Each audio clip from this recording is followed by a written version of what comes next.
Assalamualaikum warahmatullahi wabarakatuh.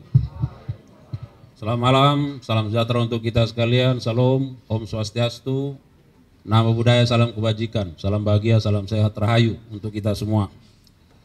Pak Koordinator, para Kasubdit, Kabit, dan teristimewa buat rekan-rekan para media yang sangat kami hormati, kami banggakan.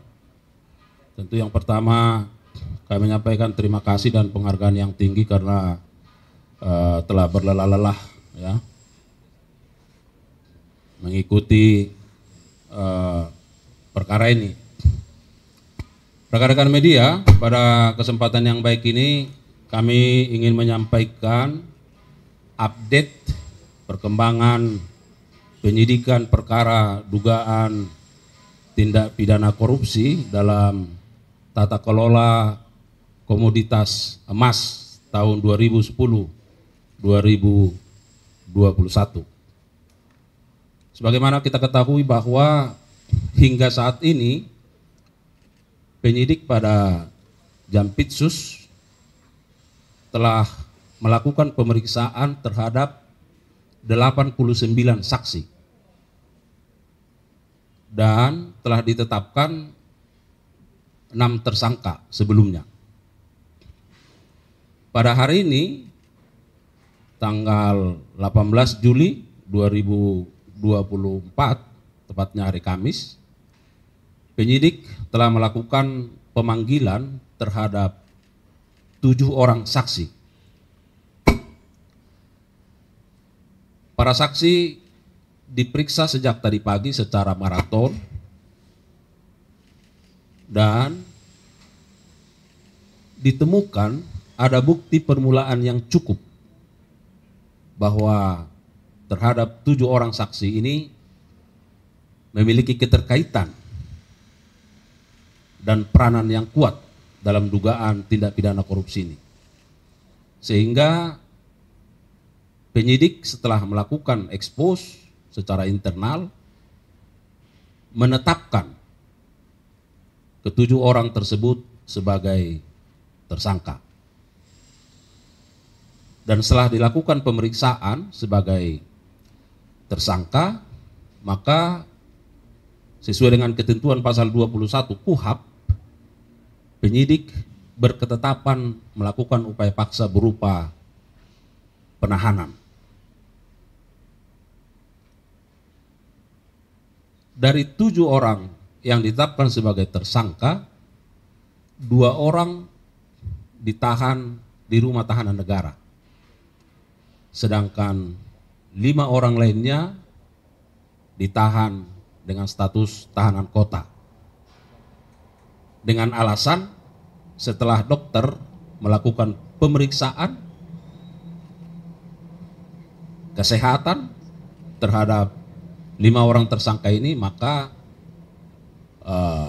dengan mempertimbangkan segala sesuatu karena alasan sakit, maka penyidik berketetapan melakukan penahanan kota.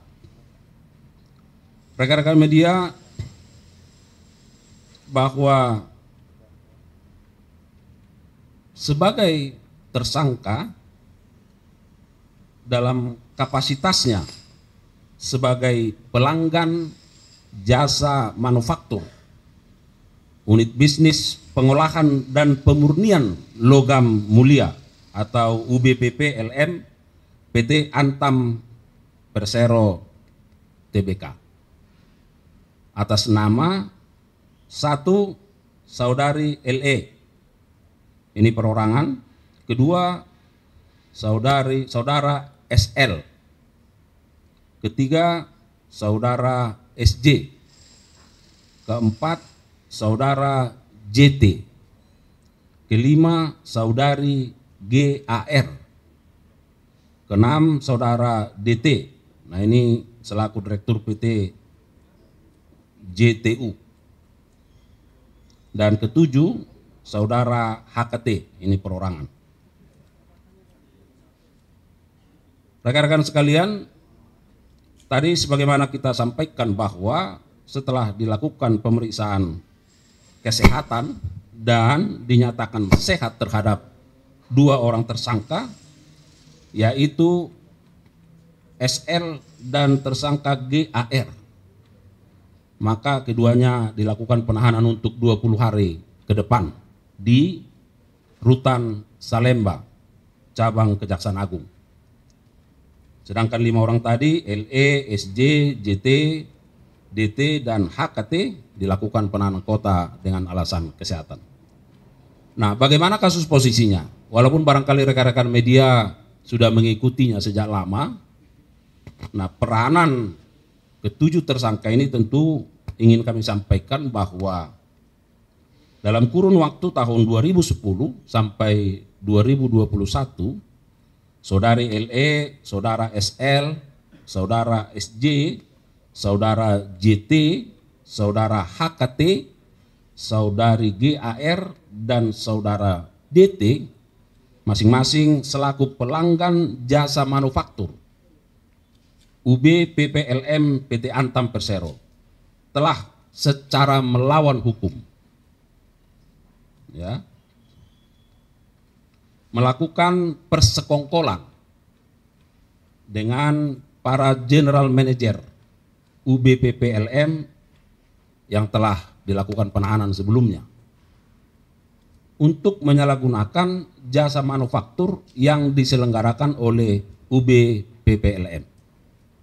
Sehingga para tersangka tidak hanya menggunakan jasa manufaktur untuk kegiatan pemurnian,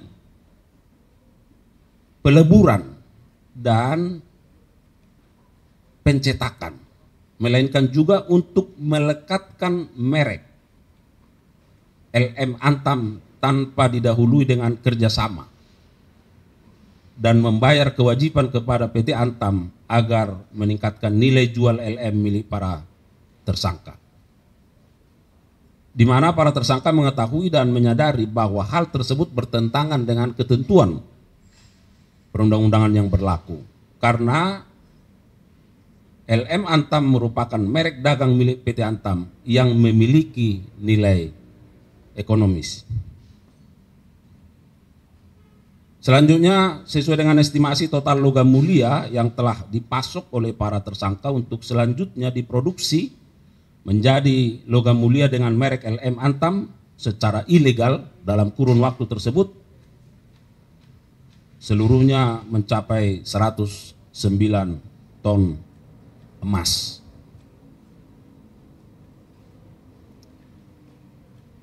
Itu beberapa hal yang ingin kami sampaikan, dan pada kesempatan yang baik ini kami menegaskan bahwa apa yang beredar informasi di masyarakat terkait pertanyaan apakah emas itu palsu, tadi sudah kita jelaskan bahwa sesungguhnya emas itu tidak palsu, tetapi hak merek yang dimiliki oleh PT Antam itu dilekatkan secara ilegal oleh para tersangka, sehingga ada selisih jual, selisih harga dari harga pembelian dengan dilekatkannya merek tersebut. Jadi supaya ini membuat terang dan supaya masyarakat jangan sampai ragu terkait soal hal ini.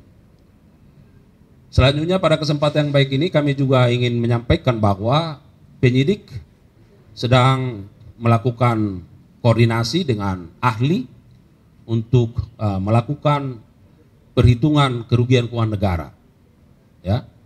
Tetapi dari estimasi sementara yang dihitung oleh penyidik, namun pastinya tentu didasarkan pada perhitungan ahli yang kita harapkan bisa selesai dalam waktu dekat, itu di sekitaran 1 triliun. Ini rekan-rekan media yang bisa kami sampaikan. Mudah-mudahan penyidikan ini bisa berlangsung dengan lancar, baik, dan tentu kami terus berterima kasih atas dukungan dan atensi yang diberikan oleh rekan-rekan media kepada kami. Saya kira itu, kalau ada hal-hal yang ingin ditanyakan, kami buka sesi untuk pertanyaan. Silakan.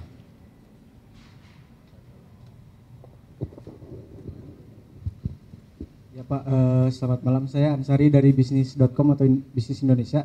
Mau bertanya, sejauh ini udah ada penyitaan terkait emasnya belum sih Pak? Terus apa namanya? Untuk kualitas emas yang ilegal ini sama nggak sih kualitasnya dengan emas yang beredar di pasaran yang resmi milik Antam? Terima kasih. Kalau terkait penyitaan itu sudah ada, ya sudah ada. Dulu kita sudah update terkait itu, ya. Kalau nggak salah ada 7,7 kilo, ya, yang dulu sudah kita sampaikan. Nah, terkait dengan apakah kualitas yang diambil dari pasaran ini lalu dilekatkan Antam itu, saya kira itu dua hal yang berbeda sebenarnya, ya, karena kita fokus pada kewajiban bagi para tersangka seharusnya ada kerjasama dengan Antam untuk menggunakan merek itu, ya. Tapi nanti dalam perkembangannya tentu ini akan kita lihat apakah memang kualitas yang diperoleh oleh para tersangka ini dengan dilekatkannya merek tersebut sama dengan emas yang selama ini diperjualbelikan oleh PT Antam, ya. Ada yang lain? Cukup?